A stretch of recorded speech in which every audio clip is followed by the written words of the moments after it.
You know, there's so much. It's funny that you're here on the same night that Elizabeth Banks is here, because in both of your movies, Paul Giamatti is like this evil guy from the music business. Paul Giamatti is the king of like the sinister like manager dude. Did you see Jersey Boys? I was like, wow, okay. I know. Yeah, like that's his calling.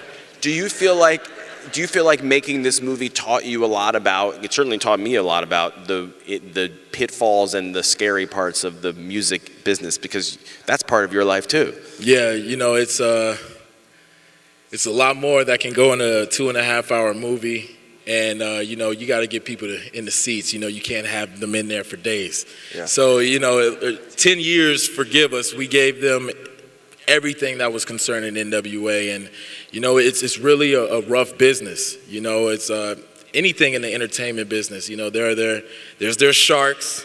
There's a couple in the room. But, you know, it's about staying true to yourself. You know, making sure that when you look in the mirror, that you're happy with what you see. Let's talk about the Oscars. As a fan of this movie, I would rather that this movie have its Best Screenplay nomination than not have its Best Screenplay nomination. But given the fact that this is a cast almost entirely filled with actors of color, producers, many of whom were of color, are you bummed out that the only nominees were the 4 Caucasian writers, or are you okay with that? I wasn't aware. But no, it's nothing that you can dwell on, because what you gonna do about it? We didn't make a bad movie because we didn't get an Oscar for it. Now, as an artist, I didn't think I was gonna get an Oscar. I'm letting you guys in on something real quick. I've never said this, but I've never looked at myself like, yeah, you know, we're gonna win that. We're gonna win Best Supporting.